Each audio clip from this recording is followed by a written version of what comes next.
welcome to this week's episode of the SBK Betting Podcast. My name's Adam Bayliss, filling in this week for Jess Stafford, who's on course at Warwick, where it is much colder. It's warm inside. We've got two guys with me who are here to warm the cockles with more winners following a very successful week last week, Mr. Tom Collins and Mr. Ross Miller. Tom, how are you? Yes, very good, thanks, mate. You say it's warm inside. It's not here. Haven't put the heating on. It's absolutely freezing, but it's still probably warmer than Warwick.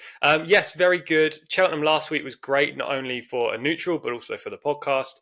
Ross put up the good price winner, Ilwa Dotto, who I'm sure you're going to mention in a second. So I need to find a good price winner this week. But otherwise, it was very successful in terms of numbers of winners.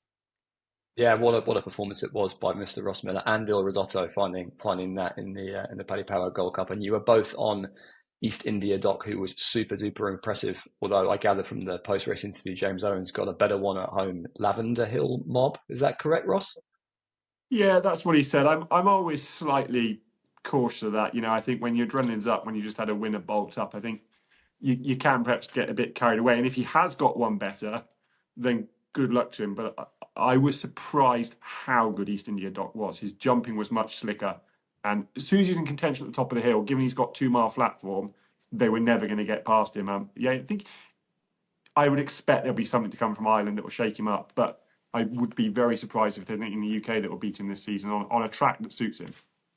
Got a seriously good ride from Harry Cobden there as well, who's been in fine form this week. We were extolling his virtues yesterday in the office. Anyway, that's enough waffling. We're on to another massive weekend of racing up at Haydock, and there's some good stuff at Ascot elsewhere as well. We're going to focus firstly on the Betfair Chase at Haydock, the 305 on Saturday. To take you quickly through the prices, Grey Dawning is the current fav at 9-4, Ahoy Senor at 4-1, Royal Pagaille at 4-1, Brave Man's Game 10s, Capodanno 10s, and it's about 10-1 bar. Ross, I'll go to you first. Give us the verdicts on the Betfair Chase this year. I think it'll be a really interesting race, and it's good. I think this is the biggest field we've had for a number of years. Grey Dawning, I understand why he's favourite, but he's got a bit to find. He's got £12 on official ratings to find with Ahoy Senor, who's top rated. And then I just try to take a view on the fact he missed the Charlie Hall. So theoretically, he's going to be very fit for this because he'll have been ready enough for the Charlie Hall. He's going to have time since. But he is quite an exuberant horse. And I just worry whether that exuberance is going to have been ramped up a little bit by not having a run yet. And at this track last year in the graduation chase, he threw in some pretty exuberant leaps that he just about got away with, and he went quite violently left. He's not going to want to do that on ground that I expect to ride slow. I've looked at a few different forecasts. Haydock's own forecasts say that they are expecting upwards of 20 mils of rain. We know the ground will change quite quickly there. This will be a real test of stamina. And if he's a bit exuberant for the early stages, I think that could work against him. And the other thing you'd point out is Ginny's Destiny didn't give his running last week in the Paddy Power Gold Cup, but it certainly didn't boost the form of Grey Dawning. You know, those two are quite closely tied in last year as novices. So I think he's got a bit to find. He's clearly very well regarded. He's clearly talented. But at 9-4, I want to swerve away from him. Ahoy Senor looked to appreciate being ridden patiently on his return in the old roan. Whether they do that again over this trip, I'm not quite so sure. But again, you'd have to worry about the soft ground for him. He's by Dylan Thomas. Does tend to be a spring horse because the ground is a little bit nicer. So I'm off the bandwagon with Ahoy Senor. I think I'll oppose him pretty much for the rest of his career. Hewick, I don't think he'll like the ground. He's much better on better ground. Brave Man's Game gets Sam Twiston Davis and first time blinkers. And it might just be that a new jockey just, revs him up a little bit. Maybe he's got a bit cute under Harry Cobden. But he jumped quite big through the early stages of the Charlie Hall. I would be very surprised if they've scored him in blinkers. I'm sure they've worked him in blinkers. And from my experience with the point-to-pointer, sometimes you put headgear on and those that jump a bit big can jump even bigger. That's not going to help his efficiency. And I'm yet to be convinced that he is a genuine 3 mile slogger, particularly on this sort of ground. So went against him, which kind of left me with Royal Pagaille. He's a really solid horse and he's very solid at this track. 5 wins from 6 starts at Haydock. He's got a good record fresh. He won it first time out last year. Has got to come back from injury. He fell in the Cotswold Chase and fractured a bone in his shoulder or around his shoulder. So he's on the comeback trail. But any rain is a plus. Charlie Deutsch has passed his concussion test this week, so he's back riding, which is a big positive because he gets on very well with this horse. Because he has got his own way of jumping. He can get a bit low, and Charlie seems to leave him alone and let him get on with it. He likes the track. He likes the ground. He's bang there on ratings. He's rated 165, so he's right in the mix. He is a 10-year-old now, but with plenty of questions against some of the others, he was a decent enough price at 4-1 with SBK. So he's my selection, albeit not a strong selection. Yeah, I'm very much with you, Ross. I mean, this is a race for kind of like I don't know, just the Haydock course horses, right? Whether it's Bristol Demise, Silviniaco Conti, and I don't know, the age of Royal Pagano doesn't put me off. It just loves it here. So it's very much one for me. I actually thought Brave Man's Game had a pretty tough race in that Charlie Hall to my eye as well. I just wonder whether that would have left a bit of a mark. TC, I gather you're looking at the top of the market here. Yeah, I just don't trust the majority of these horses. Brave Man's Game being number one of those, I've never really been a big fan of him. And despite the new headgear and jockey switch, he's just not the best of finishers. I saw an article, I think, if I'm right, saying they're training him for the Grand National, which just seems ludicrous to me. And I can't have him at all. Ahoy Senor, that run at Aintree was very good, but I only bet him at Aintree in the spring. That's a rule of mine. So I can't put him up here. I also don't think he'll be favoured by the jumping test around Haydock. Royal Pagano is a 10-year-old. If the ground gets heavy, I completely understand it, and I do think 4-1's a very good price. But I've seen reports there's only 10 millimetres of rain. Ross says 20 mils. So, I mean, it's all based on what's going to happen with the weather forecast, really. If it gets really testing, then Royal Pagano will be well bet. Probably vie for favouritism or go off favourite in this race, I imagine. If it doesn't get as testing, he'll stick 4-1, 5-1-ish. And I'm kind of banking on the latter part there. He is a big player, but I have never really been his biggest fan. He's first off the layoff after the injury, as Ross said, and he's pretty slow. He needs the ground to be testing to win. And I just think Great Dawning's a better horse than him. The likes of Hewick and the McManus horses I don't like either, by the way. I just think Great Dawning's a better horse. He does have weights to find, as Ross has already touched on there. His rating isn't as high as the likes of Royal Pagano or Brave Man's Game, but he's improving. He's the young legs in this race. He's the one that's going to take a step forward. He's going to be fit. The skeletons are firing. The ground will be good for him. I don't see the negative apart from the price. The price is not great. 9-4 right now, could go shorter. Do I want to rush to bet him? Probably not. But equally, I do think he's the most logical winner. Nice. So it's Great Dawning for TC and Royal Pagano for Ross and myself. We'll obviously be keeping an eye on the forecast, as TC says. If anyone's got a line into Michael Fish, let me know what he says. Right, moving on to the Stayers Handicap Hurdle at 2:30 at Haydock. It's actually a really, really good card at Haydock. Good fields, good racing. And this is another really, really competitive heat. We've got Doyen Quest at 3-1, Catch Him Derry 11-2, Shoot First 6-1, Kerry Hill 8-1, the Emmett Mullins horse, who I'm not even going to try and pronounce, 10-1, and it's generally 10-1 bar. TC, let's go to you first here. What do you like in the Stayers Handicap Hurdle? Yeah, it's a wide open race. I want to look for an each way bet or a horse to hit a place money in here. And I am, again, banking on the fact that the ground's not going to get too testing. If it does, then my selection in this race, I mean, the horse may not even run, but I'd put a line through it anyway. If it's good to soft, then I'm happy to play Zane Knights, who's going to be my pick each way at double figure price. This horse developed into a really nice conveyance last year, which kind of ended the season with 3 victories, including a win over this course and distance in a Class 2 handicap hurdle. Zane Knights was improving, and he kind of proved that day that he can handle these big field testing events around Haydock, which I love to see. Course and distance form, as you've already touched on there, Adam, is important at Haydock. This year he's only had the one run. It came at Cheltenham, and he finished a very good third. His fitness will now be peaked. He does need quicker conditions, good in the going description, as I say. So put a line through it if it's soft or even more testing. But at the current prices, with the current weather, and hopefully the forecast I've seen being accurate, Zane Knights is overpriced and underbet. So I will play Zane Knights each way.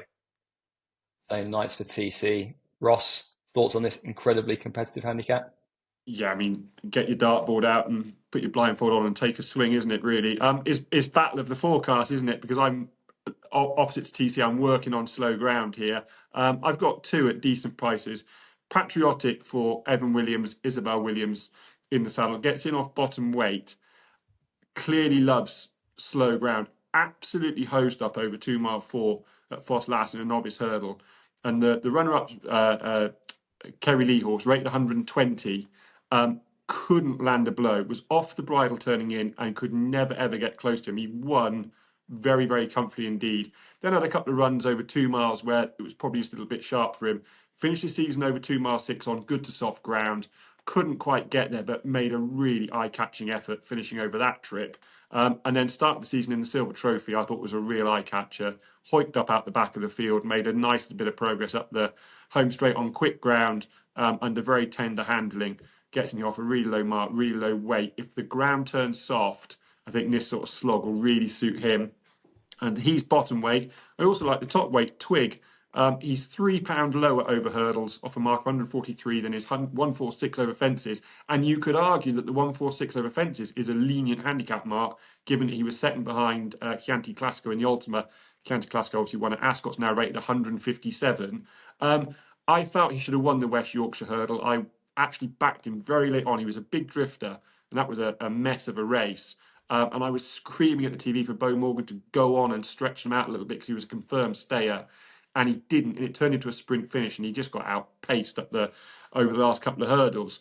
But it's interesting they go for first-time cheek pieces here, so maybe I was shouting at Beau unfairly, and he couldn't actually get the horse to go any more forward through the early part of the race.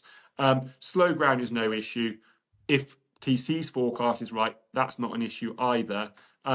I do not understand why he's the outside of the field. He's a class horse. They've put the cheek pieces on, so they're definitely putting their best foot forward because they're campaigning him towards the Grand National. So his hurdle mark is irrelevant. They're just trying to protect the chase mark. I thought 143 over hurdles, 146 over fences. He's a classy horse. He's running some really good handicaps and run really consistently over fences. There was nothing to see from Weatherby that suggests he's a lesser horse over hurdles in terms of his jumping technique. So, yeah, I quite liked him at a really big price. Very, very interesting. I think Evan Williams got previous in this race, actually, just going back to your previous selections. Did he win it with Don Levon a couple of years ago? My old boy, Don Levon, who was tipped up on this podcast at 33-1, I seem to remember, yeah. Phenomenal. Wow, that really is going through the history books. Live up to that, TC. Right, yeah. I've just been nudged. Yeah, exactly that. I've just been nudged by producer Alex. There's a 25% winnings boost on this race, which, if you like Twig for Ross, I mean, I don't know what price you'll end up there, but yeah, it's seriously in the money if that gets past the post in front. So yeah, 25% winnings boost. T's and C's do apply as long with max stakes. If you are interested in what I fancy in this, and I can't echo enough Ross's thoughts that it really is a get your dartboard out scenario. I thought Charles Burns' runner shoot first was very interesting at around the sort of 6-1, 7-1 mark. Go back and read that Stewards report from the run at Galway. And yeah, might be quite well in here. I don't know. Ross nods and smiles. Okay, off to Ascot we go. The Ascot Hurdle at 2:45, and for all that it's a fairly small field, it's a competitive one. Golden Ace, Cheltenham Hero 2-1, Blue King Dura that won the race last year 11-4, Thunder Rock 5-1, Salva 13-2, Colonel Mustard 8-1, Lucky Place 8-1. Ross, I think we're in agreement here on Salva, aren't we? Yeah, we are. I mean, again, my forecast I've seen says they could get up to 10 mils. Not quite as wet down at Ascot as it might be at Haydock. I love Golden Ace. I mean, anyone that's watched any of the podcasts I've done, keen on her from a very early stage. But she can be quite buzzy. She's stepping up a little bit in trip. And I just wonder whether this slightly slower ground, first time out, might just stretch her if she races a bit keenly. And you have to point out that Jeremy Scott's a really good trainer, but he's not had a winner for 124 days. That put me off her. She is very well advantaged by the weights, though, which did tempt me to start with. But Salva has been really good on slow ground. But there's no evidence that he can't cope with decent ground. And if the rain comes and it just goes soft enough, soft side of good to soft, this extra trip, 2 mile 4, I think he's a strong stayer. That's why he's so suited by slow ground. He's got some really good form in the book. Third in the Triumph Hurdle. That's worked out really well. Just like him. Gary Moore going along well. I think this track will suit. Stiff track, slow enough ground, stepping up in trip. I think he could really take a big step forward, but you have to caveat that with it. He's a 4-year-old in his second season, and we know that can be tough. But it didn't stop looking to root last year. Yeah, couldn't agree more. Gary, I mean, yeah, Gary will have a good handle on what it'll take here, I think, and I don't think they'd be going there if they didn't think they had a chance. Lucky Place is an interesting runner as the outside of the field, just based on that handicap form from last season. Probably we'll find this a bit much, but I'm I'm intrigued to see how that gets on nonetheless. TC, give us your thoughts here. Yeah, unlike the Betfair Chase where I defaulted onto the favourite Grey Dawning, I'm not defaulting on the favourite here. I do actually like Golden Ace, and I will be punting her if she's around the 9-4 mark. It seems like our weather forecasts are slightly off, but they're a little bit closer. Ross is in my weather forecast in this race at Ascot. I've got around 12 mils, so I'm expecting soft ground at Ascot, and that will really help Golden Ace. A couple of words from Jeremy Scott after previous victories for her. Back at Taunton, February 24th. First thing he said, we were worried about the ground. That was on good ground. Then at Cheltenham in April, I think Golden Ace is 10 times better on softer ground. She has one hell of an engine. She needs testing conditions, though obviously doesn't want it heavy, and she's able to handle good just because of how good she is. She has the best form in the race, in my opinion. She is the best horse. I understand that she beat Brighter Days Ahead when Brighter Days Ahead wasn't given the best of rides, but Brighter Days Ahead is a proper machine. Like, she has a huge engine, and I know they love her over in Ireland. So her form is the best. It's just whether she can go first up. Her previous form fresh has been exceptional. I don't really see a huge reason why she shouldn't be the commanding favourite in this spot. Look, of course, any horse can lose first time off a long break, but it's Golden Ace to me. I think she's definitely the one to beat, and her price is fair. Yeah, I mean, the thing is, on form, I mean, this could just be like an unbelievable price, really, couldn't it? At 9-4, based on what she's achieved. So, yeah, I can totally see the case for it. Right, there's loads of good racing in the UK and Ireland on both Saturday and Sunday, guys. I will have to ask you for a line on what's happening over the Irish Sea in the Morgiana. TC, is it? I mean, is this just like super straightforward for State Man, or where do we end up? It should be. State Man's a very good horse. I can actually see 5-6 currently available, 4-5. That seems a very fair price. I understand Lossiemouth's in there, and she's very good too, but State Man's won the last 2 renewals. He's only lost, I think, a couple of times under rules, one to Constitution Hill, and the other one he fell on hurdling debut. I mean, we all know a lot about State Man. We know how good he is, and if Constitution Hill wasn't around, he would be the proper hurdler of the last few years that we're all talking about and raving about. So I think it probably is simple, and at that price currently, 5-6, I mean, that represents good value at odds on, I'd suggest, on a horse like State Man. Ross, agree, disagree? Or should I say boom or but? No, we'll just do agree, disagree. Yeah, I agree. I'm a really big fan of Lossiemouth, and I think if they both run in the Champion Hurdle, she'll finish in front of State Man there, because I don't think he's at his best at Cheltenham, and I think she is a better filly at Cheltenham. Punchestown really suits him. So she's 156 rated officially, £7 allowance takes her to 163. So she's got £6 to find with him. And I also just have in my head that they left her alone for a long time last year. Like, she didn't make her debut to the international hurdle. They gave her time. So I would be surprised if they've been as hard on her through the early part of this season in her training as they have on State Man, who's an older, more mature horse that they've got a far better grasp on.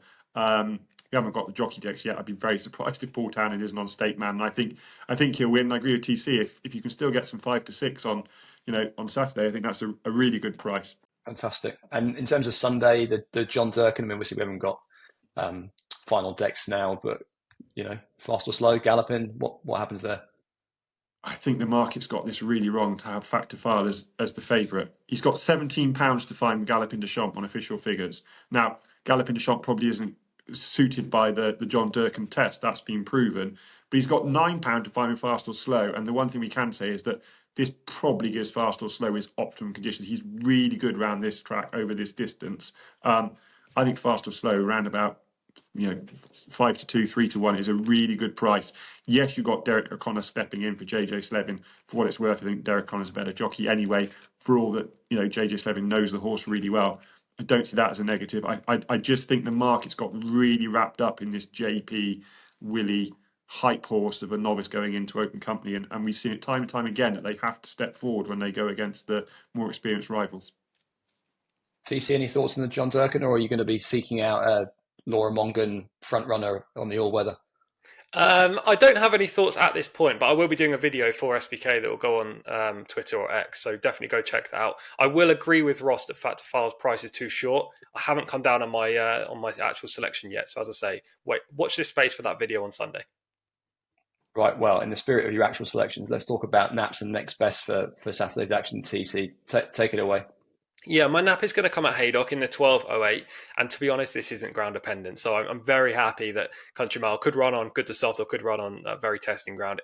It should be fine for him. That is the pick, Country Mile. He goes in the Grade 2 Newton Novices Hurdle for Dan and Harry Skelton. This gelding was exceptionally impressive on bumper debut at Huntingdon back in April.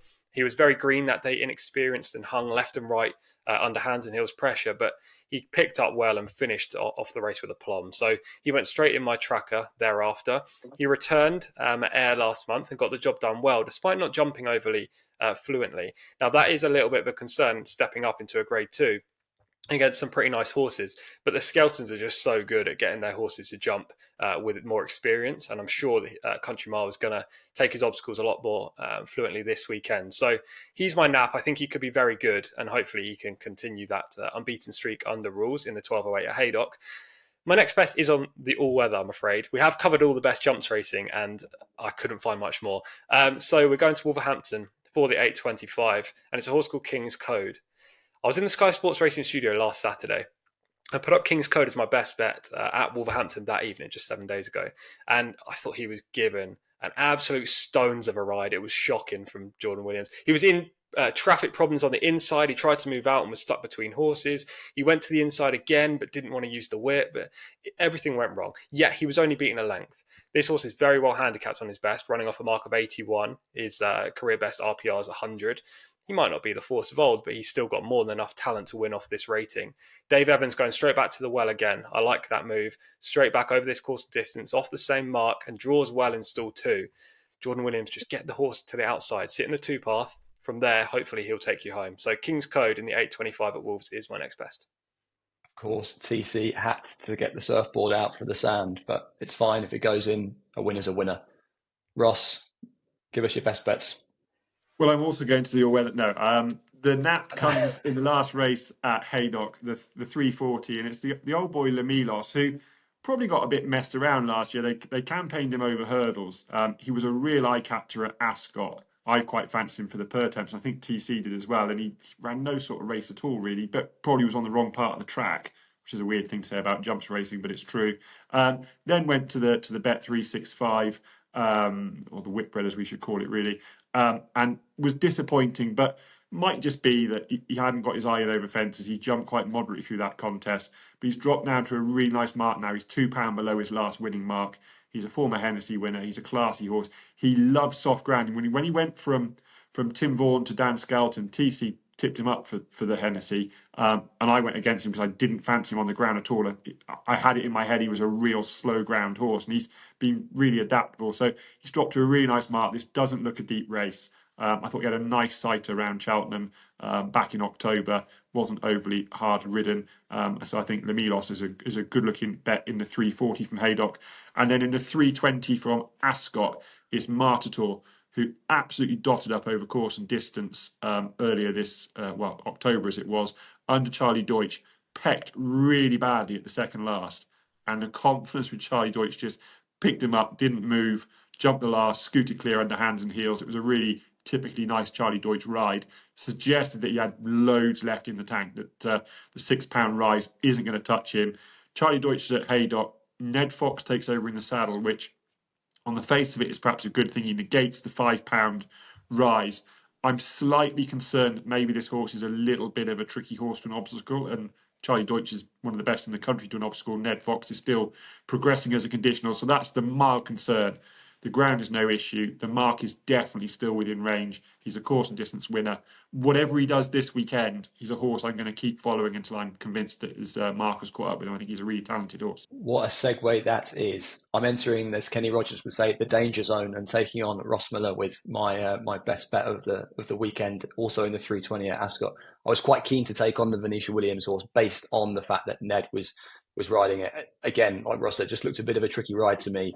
Charlie, I thought, gave it an absolutely phenomenal ride last time out. And I was quite keen to be with a few Paul Nicholls runners on Saturday, on a day that he generally does very well on. And Sonsbury, I just thought, should improve from that Haldon Gold Cup run and hopefully gets the job done here. Ross, tell me why that can't win. Because Brian is in France. But excellent pronunciation. Thanks very much.